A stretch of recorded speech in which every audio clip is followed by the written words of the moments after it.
Hi there, welcome back to our channel. In this video, we're going to talk about 9 of the most common mistakes that candidates make in the Cambridge Advanced Exam.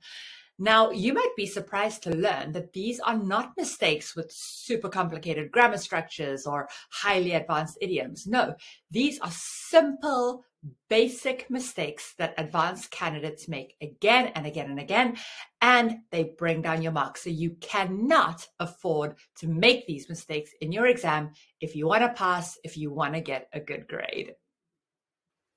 So during this video, I'm going to give you some exam trainer insights into what is wrong with these mistakes and why.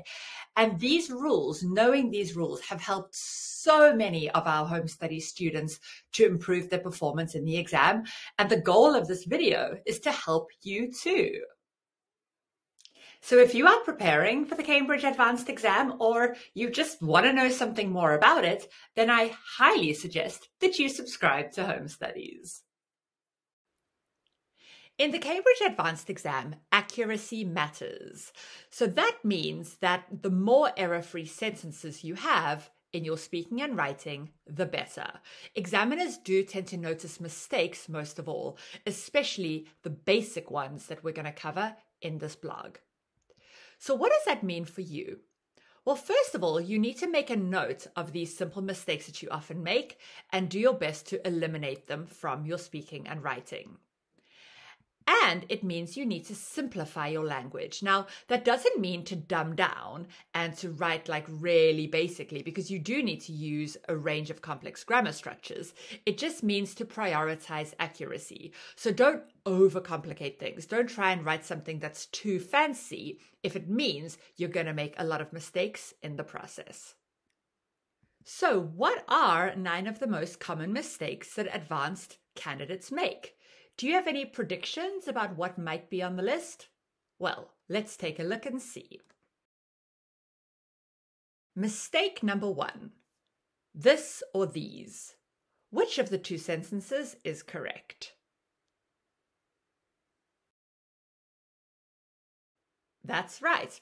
The correct answer is that you can find this information online. So the reason for this is that we use these in front of plural nouns, for example, cars, buses, people, ideas, and we use this in front of single nouns, car, bus, person, idea. But we also use this for uncountable nouns, and this is where it gets tricky. So these are nouns with no plural form. For example, advice, ice, evidence, traffic, knowledge, money, or information. We never write information with an S in English, so keep that in mind. Mistake number 2. Much or a lot of. Which of these 2 sentences is correct?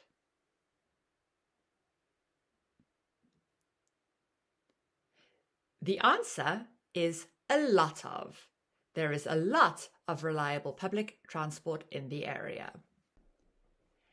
As you probably know, we use much for uncountable nouns and we use many for plural countable ones. However, this is generally in the negative. So here is the rub. I don't have much time, or I don't have many friends. So what do we use for positive sentences? Well, the answer is a lot of. Mistake number 3. Number or amount. So which of these sentences do you think is correct? Did you guess right? It's the number of videos on TikTok that is growing fast. So again, this is an issue of countable versus uncountable nouns. These come up all the time. So if you're not up to speed with countable and uncountable nouns, I suggest that you study up on that and contact Home Studies to help you. Because a number of we use for countables. For example, a number of problems, a number of people, a number of shops. But for uncountable ones, we use amount. So the amount of coffee, the amount of time, or the amount of money you have. So if we're talking about videos on TikTok, they are very countable. There's billions of them, and it's the number. Mistake number 4. Because or because of. Which is correct? It's the first option. We had to cancel the trip because the weather was awful. The difference here is purely a matter of grammar and form because the meaning is exactly the same. We use because of plus a noun or a pronoun. So I cancelled the trip because of the weather, or I was late for work because of the traffic. We use because with a clause. So that is the subject and the verb. So I was late because there was heavy traffic, or I cancelled because the weather was awful. Now, remember in your speaking and writing, you can also use due to and owing to, which have the exact same meaning as because of. So I was late because of, due to, or owing to the bad weather. Mistake number 5. Kind or kinds? Which do you think is correct?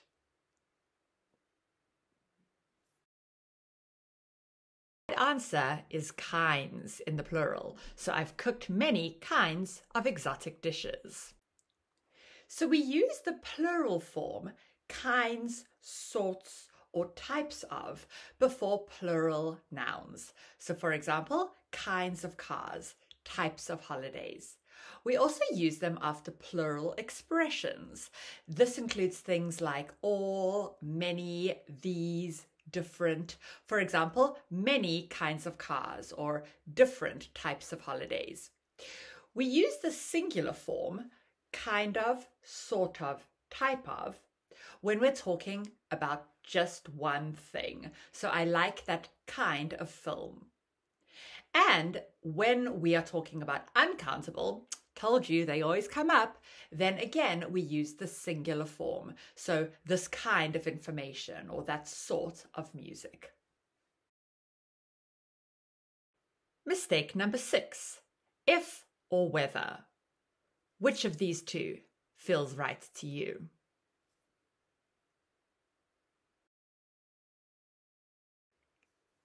That's right, it's whether. I was worried about whether I'd pass the test. That's a tricky one, isn't it? Sometimes we can use if or whether interchangeably. So that means that we can use either one and there'll be no real difference or change in the meaning. This is especially true in reported speech and indirect questions, especially those yes-no questions. For example, do you know if the train is on time?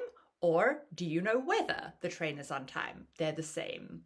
We can also use both after expressions like I'm not sure, or I don't know, or I don't have a clue. For example, I'm not sure if the concert is free. I'm not sure whether the concert is free. They're the same. But when there is a preposition, then we can only use whether. So in the previous example, I was worried about, that's a preposition, whether I'd pass the test. Mistake number 7. Big, great, or large. Take a look. Which one of these is correct? Yep, it's great importance. Our country places great importance on education. Big, great, and large are very similar, so I'm not surprised that people get them confused. The main difference between them, however, is how they collocate or how they work naturally with other words. So for example, we would say great fun or a great range of something, a great experience or making great progress. But we would say a large number of something or a large percentage of something. So if you come across one of these collocations, then it's a really good idea to put it into your notebook with an example to make sure that it sticks, because there's not that many rules and there's way more exceptions. Mistake number 8. Your, or yours. These are tricky. Which one is correct? It's number 2. I'm sure you're gonna have a great time. Now, native speakers make mistakes with these 3 all the time. I catch myself doing it as well. So please don't worry if you do get these wrong. It's just to be aware of what the rules are and try and catch them in the exam. So we use your in front of a noun. For example, your exam, your time, your iPhone. We use yours instead of your and a noun. So instead of saying, is that your phone? We'd say, is that one yours? And we also use yours at the end of formal letters. We could say something like yours sincerely, yours faithfully, or just yours. And your is the contraction of you are. And so this is only used in informal speaking and writing. You're the best. Mistake number 9, opportunity, possibility, or chance. 3 very commonly misused words. Which of these is correct in the sentences below? Did you guess the right one? Yep, it's I had the opportunity to study in London. Now, we use possibility to talk about something that might or might not happen. So there is a possibility of snow this weekend. It might snow this weekend.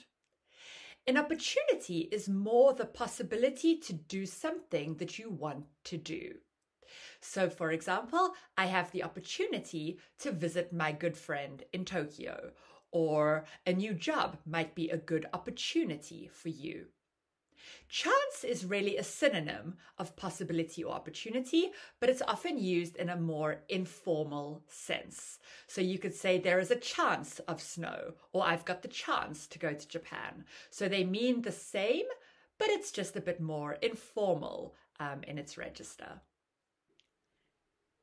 Just to show you that we appreciate you watching, we've got a practice pack for you to download for free by clicking the link below. These common mistakes that we've done in the video tend to come up in Use of English Part 2. So if you download this handout, you'll be able to test your knowledge by doing an exam-style task. Good luck. And now it's over to you. What do you think about our list? Are there any mistakes on that list which you often catch yourself making in your speaking and writing? What are the most common kinds of mistakes that you tend to make? Now, if there are any mistakes or confusing words or grammar points that we haven't covered in this video, but that you would like me to cover in a future video, please just let me know. Leave those in the comment section below, and I'll be happy to include that in one of our videos that is coming up soon. We're here to help you, so let us know exactly how we can do that. Hi there, welcome or welcome back to our channel. In this video, we're going to talk about 9 of the most common mistakes that candidates make in the Cambridge Advanced Exam. Now, you might be surprised to learn that these are not mistakes with super complicated grammar structures or highly advanced idioms. No, these are simple, basic mistakes that advanced candidates make again and again and again, and they bring down your marks. So you cannot afford to make these mistakes in your exam if you want to pass, if you want to get a good grade. So during this video, I'm going to give you some exam trainer insights into what is wrong with these mistakes and why. And these rules, knowing these rules, have helped so many of our home study students to improve their performance in the exam. And the goal of this video is to help you too. So if you are preparing for the Cambridge Advanced Exam, or you just want to know something more about it, then I highly suggest that you subscribe to Home Studies.